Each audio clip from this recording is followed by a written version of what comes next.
നീ ഒരിക്കലും പ്രണയിക്കാതിരിക്കരുത്. ആരെയെങ്കിലും പ്രണയിക്കുകയാണെങ്കിൽ മനസ്സ് തുറന്ന് അതിൻ്റെ മുഴുവൻ സൗന്ദര്യത്തോടു കൂടി തന്നെ പ്രണയിക്കണം. ചില പ്രണയങ്ങളുടെ അവസാനം ഹൃദയഭേദകമായിരിക്കും.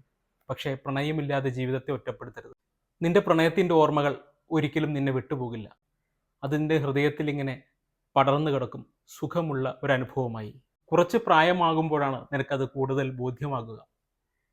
ജാപ്പനീസ് എഴുത്തുകാരനായ സതോഷി യഗിസാവയുടെ days at the Morisaki bookshop എന്ന നോവലിലെ വരികളാണിത്. 2010 ജാപ്പനീസ് ഭാഷയിൽ ഈ നോവൽ പ്രസിദ്ധീകരിക്കുന്നത്. 2023 ഇതിൻ്റെ ഇംഗ്ലീഷ് പരിഭാഷ എറിക് ഒസാവ വഴി പബ്ലിഷ് ചെയ്യുകയാണ്. ഇൻ്റർനാഷണൽ ബെസ്റ്റ് സെല്ലറാണ് ഈ പുസ്തകം.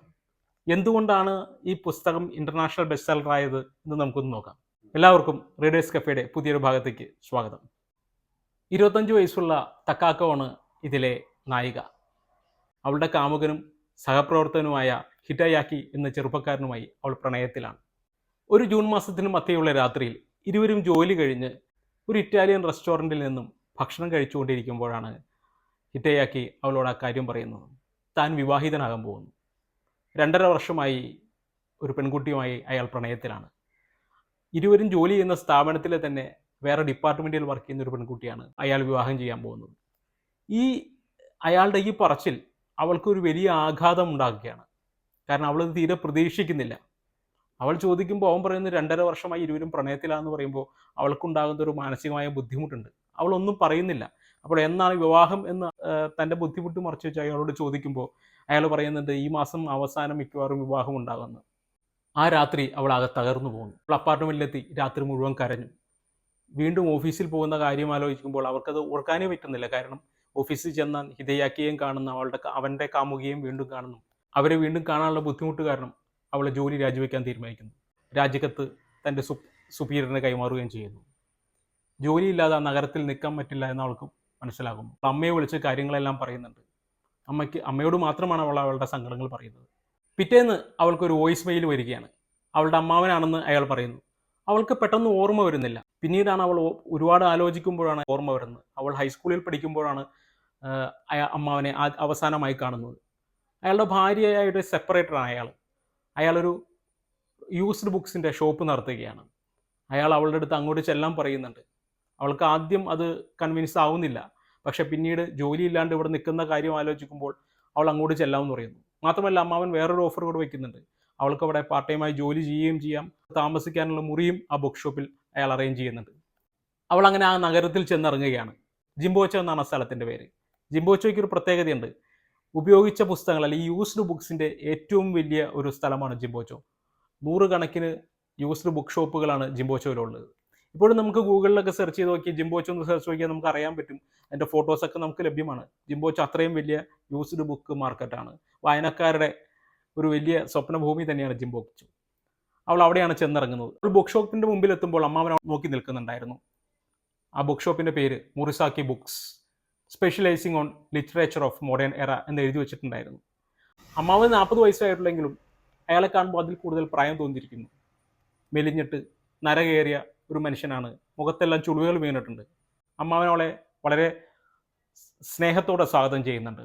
ആ ബുക്ക് ഷോപ്പിലേക്ക് അവൾ കയറിയപ്പോൾ ആദ്യം തന്നെ പഴകിയ പുസ്തകങ്ങൾ അല്ലെങ്കിൽ യൂസ്ഡ് ബുക്സിൻ്റെ ഒരു മുഷിഞ്ഞ മണമാണ് അവളെ വരവേറ്റത്. അവൾക്ക് ആദ്യം മടുപ്പുള്ളതായി തോന്നി. പിന്നീട് അമ്മാവൻ അവളെ അപ്സ്റ്റെയറിലേക്ക് കൊണ്ടുപോകുന്നുണ്ട്. അവിടെയും ആ ബുക്ക് ഷോപ്പ് മൊത്തം പുസ്തകങ്ങൾ കുത്തി നിറച്ച് വെച്ചിരിക്കുകയാണ്. മുകളിലെ മുറിയിൽ ചെന്നപ്പോഴും ആ മുറി മുഴുവൻ കുത്തി നിറച്ച് വെച്ചിരിക്കുന്നുണ്ട്. അവിടെ ഒരു ആർഭാടം എന്ന് പറയാനുള്ളത് ഒരു വെള്ളം ഒലിക്കുന്ന ഒരു എയർ കണ്ടീഷണർ മാത്രമാണ്. അവിടെ കിടക്കാമെന്ന് പറയുമ്പോൾ അവൾക്ക് ആദ്യം ഒരു ബുദ്ധിമുട്ട് തോന്നുന്നുണ്ട്. പക്ഷേ വേറെ നിവൃത്തിയില്ലാത്ത കാരണം അവൾ ഒടുവിൽ അത് തീരുമാനിക്കുകയാണ്. ഒരുവിധം അവിടെ സ്ഥലമുണ്ടാക്കി അവൾ അവിടെ കിടക്കുന്നു. ആദ്യം മടുപ്പ് തോന്നി, ഇന്ന് ഉറക്കം വരില്ലെന്ന് തോന്നിയെങ്കിലും പക്ഷെ അവൾ ഞെട്ടിച്ചുകൊണ്ട് അന്ന് രാത്രിയാണ് ഏറ്റവും കൂടുതൽ സുഖമായി കിടന്നുറങ്ങിയത്. പിറ്റേന്ന് രാവിലെ അവൾ വൈകിയാണ് എഴുന്നേക്കുന്നത്. അപ്പോഴത്തേക്കും ബുക്ക് ഷോപ്പ് തുറന്നിരുന്നു. പക്ഷെ പിന്നീട് അവളുടെ ജീവിതത്തിൻ്റെ ഭാഗമായി മാറുന്നു. രാവിലെ എഴുന്നേൽക്കുന്നു, യൂസ്ഡ് ബുക്ക് ഷോപ്പ് തുറക്കുന്നു. രാവിലത്തെ കാര്യങ്ങൾ ചെയ്ത് അമ്മാവൻ വന്നാൽ അവൾ വീണ്ടും മുകളിലേക്ക് പോയി ആ മുറിയിൽ കിടന്നുറങ്ങുന്നു. പകൽ മുഴുവൻ കിടന്നുറങ്ങിയാണ്. അവളുടെ ജീവിതത്തിന് യാതൊരു ലക്ഷ്യമില്ലാത്ത രീതിയിലാണ് അവൾ മുന്നോട്ട് പോകുന്നത്. അമ്മാവൻ അവളെ കളിയാക്കി സ്ലീപ്പിംഗ് മോൺസ്റ്റർ എന്ന് വിളിക്കുന്നുണ്ട്. ഒരിക്കൽ ഒരു ഉറക്കം വരാത്ത രാത്രിയിൽ അവൾ ആ പുസ്തകക്കെട്ടിൽ നിന്നും ഒരു പുസ്തകം എടുത്ത് വായിക്കുന്നുണ്ട്. സൈസെ മുറയുടെ until the death of the girl എന്നാണ് ആ പുസ്തകം. ആദ്യം വെറുതെ മറച്ചു നോക്കാൻ വേണ്ടിയാണ് ആ പുസ്തകം എടുക്കുന്നത്. അന്ന് രാത്രി മുഴുവൻ ഇരുന്ന് അത് വായിച്ചു തീർക്കുന്നുണ്ട്. അമ്മാവൻ സറ്റോറു അവളെ വായിക്കാൻ നിരന്തരം പ്രോത്സാഹിപ്പിക്കുന്നുണ്ട്. അങ്ങനെ പതുക്കെ അവൾ വായനയുടെ ലോകത്തേക്ക് കിടക്കുകയാണ്. ഒരു ദിവസം അവളെ നിർബന്ധിച്ച് അവളുടെ അമ്മാവൻ തൊട്ടടുത്തുള്ള ഒരു കോഫി ഷോപ്പിലേക്ക് കൊണ്ടുപോകുന്നുണ്ട്. ആദ്യം അവൾ സമ്മതിക്കുന്നില്ല പോകാനായിട്ടൊന്നും. പക്ഷേ നിർബന്ധിച്ച് കൊണ്ടുപോവുകയാണ്. അമ്മാവൻ പറയുന്നുണ്ട് നിനക്കൊരു സർപ്രൈസ് ആയിരിക്കുമെന്ന്.